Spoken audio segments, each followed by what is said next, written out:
Welcome to Nancy Wilson's Femina Podcast. This audio is brought to you by Canon Press.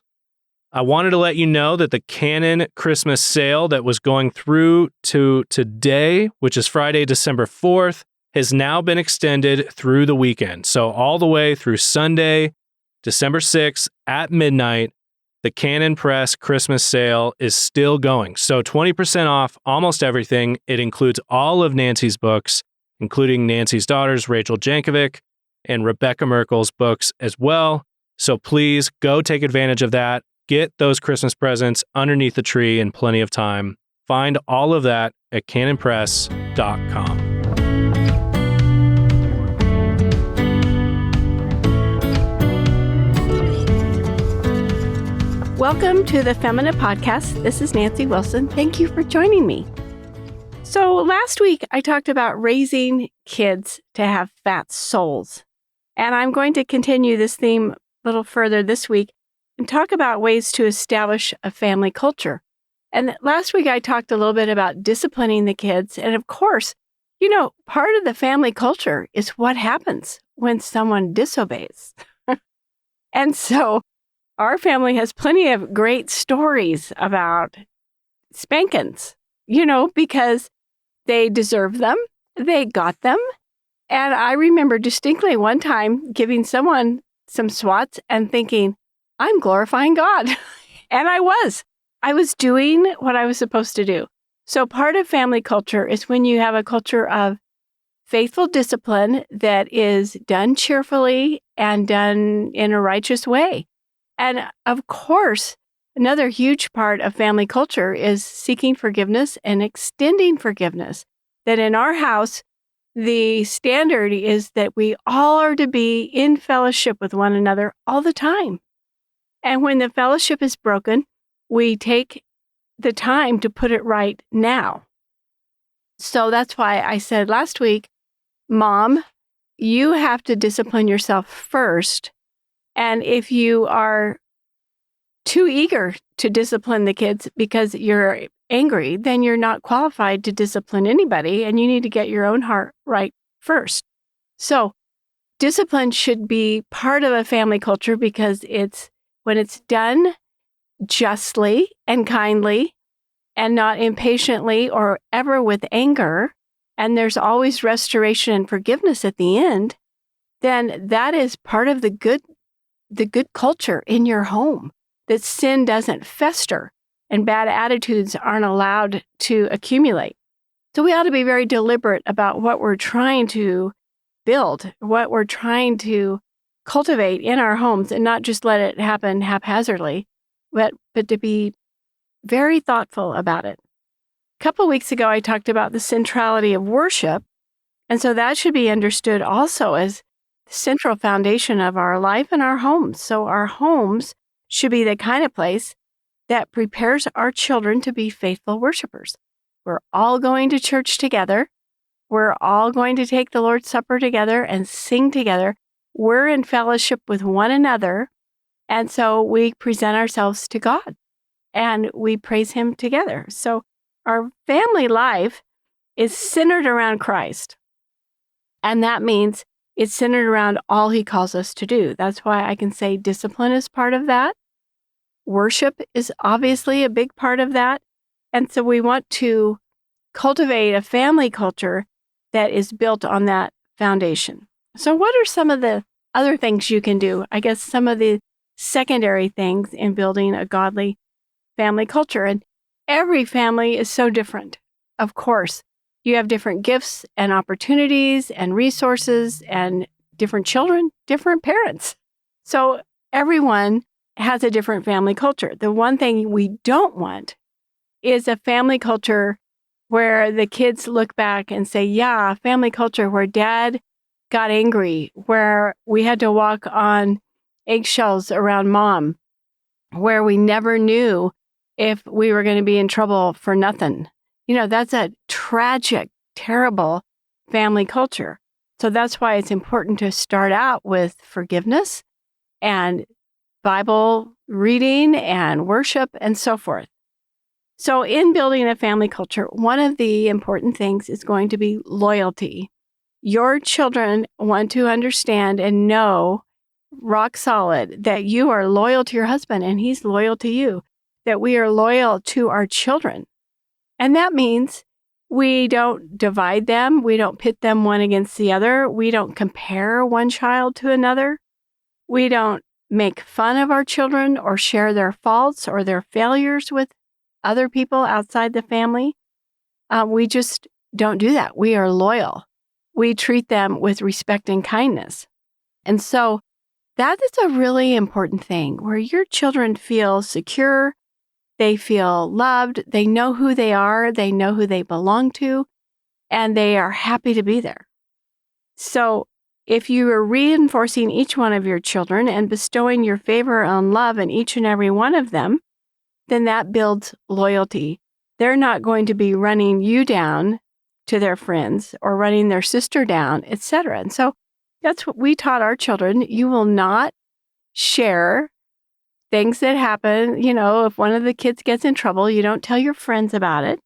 You're loyal. You're respectful about them, and you treat them with courtesy and kindness at home and elsewhere. And so the kind of comments that parents can make, like, why can't you be more like your sister? That sort of a comment alienates the mother from the child and the sister from the child. And so it's deadly.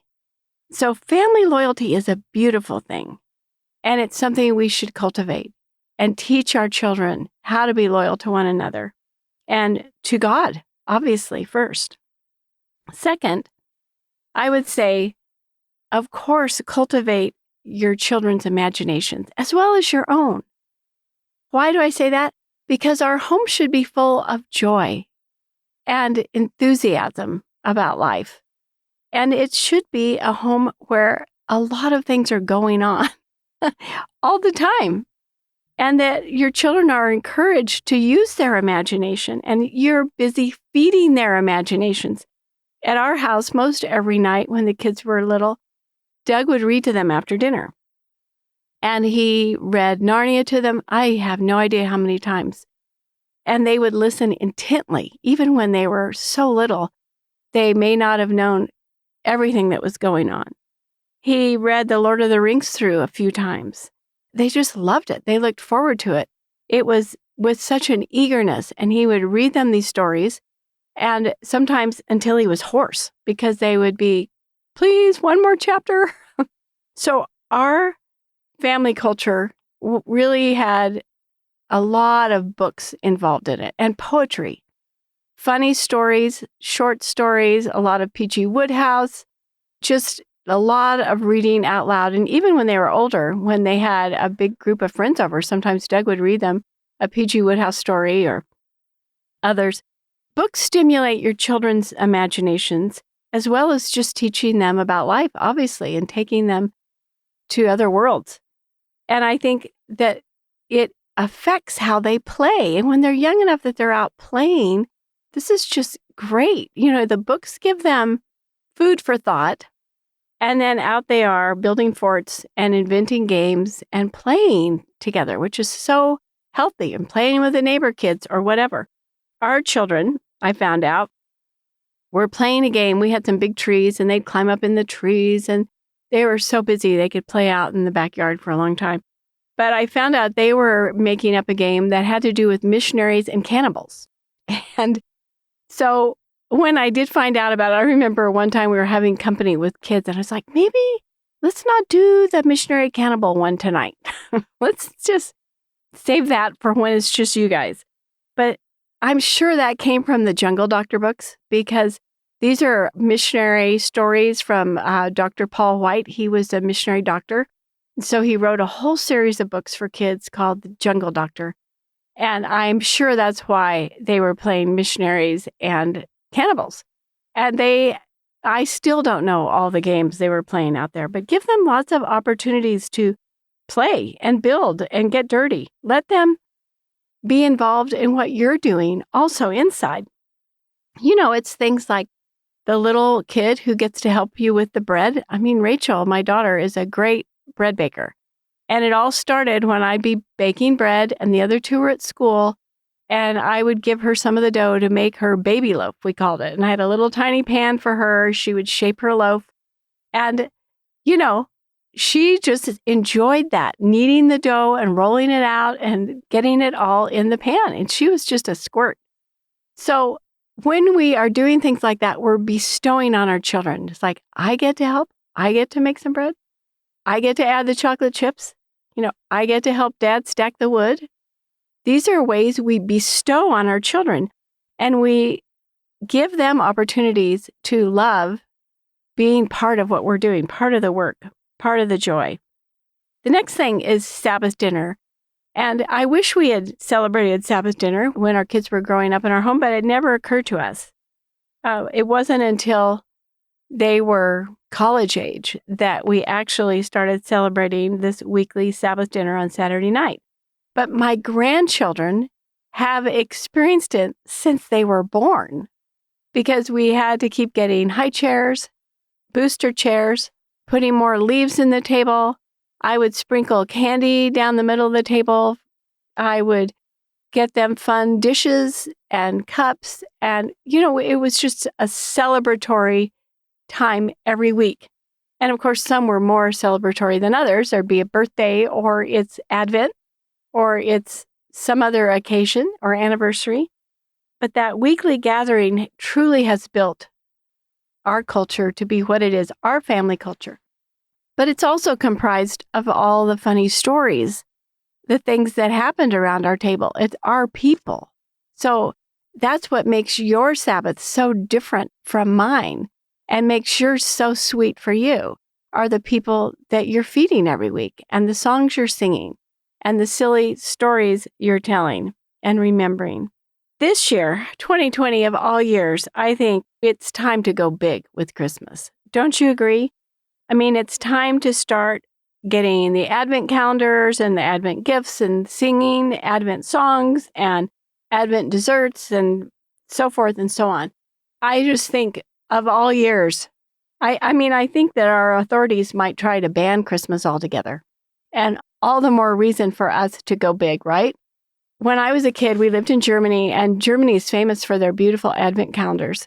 And I just loved it as a kid. I just loved it. My mom was a knitter, and so my dad thought she would really enjoy a knitting machine, and he bought her one in Germany. But a knitting machine is a big piece of equipment, and it's not at all like sitting with your needles and your ball of yarn on your lap. It's moving a big handle across, back and forth, and, it's a machine. So what happened was my mom would design something or get a pattern for something, and then Dad would knit it on the knitting machine because he loved machinery and figuring out how things work and so forth. So the two of them, knit us stockings, Christmas stockings, and I still have mine. Dad actually did the knitting. Mom sewed it all together and embroidered the name on the top. But that's part of my story. When I get out that stocking, it comes from, it was a time and a place and my sweet parents. It's a great memory. It's part of my family culture. So we bring these into our families, just these good stories, good memories. And Christmas is a time to really be establishing some fun traditions. And just when you think you've got it down, you might think of something new and better. So go for it and do it. Don't get stuck and feel like you have to do it always the same way. Try something new. Get your children involved and surprise them and bless them. This year, too, some of you may have had a pretty tough year and maybe you've lost your job. I don't know. It's not been an easy year for anybody. But I was thinking, remember in The Horse and His Boy, that one of the Chronicles of Narnia, when King Loon is instructing his son on the duties of being a king, he says this. And you may have heard Rachel quote this recently somewhere because she asked me to look it up for her. And so that's why it's fresh in my memory. For this is what it means to be a king, to be first in every desperate attack and last in every desperate retreat. And when there is hunger in the land, as must be now and then in bad years, to wear finer clothes and laugh louder over a scantier meal than any man in your land. I mean, this has been a strange year. And so we should be more festive than ever. We are children of the King, and we should act like it. And celebrations are such an important part of family culture, whether it's birthdays or July 4th or Thanksgiving or Christmas, the biggest one of all. And once grandchildren get involved, one of the things that is so lovely is to see my own children's family cultures, and that each one is different than the others because they have different people in them. And yet we all celebrate part of each Christmas together, not every last thing. Each family has their own Christmas morning. Doug and I have adjusted ours so that we're now all gathering together on December 24th in the morning and having a big family gathering. But that just started a couple of years ago. So it just should be always growing. Christmas should be growing. Our family culture should be getting richer and deeper, not thinner and shallower, but better and better and thicker as we grow in grace. And so, ladies, I just say pull out all the stops. Yes, I know it's a lot of work, but it's so much fun for the kids. And so, blessings on your Advent preparations. And thanks so much for joining me today.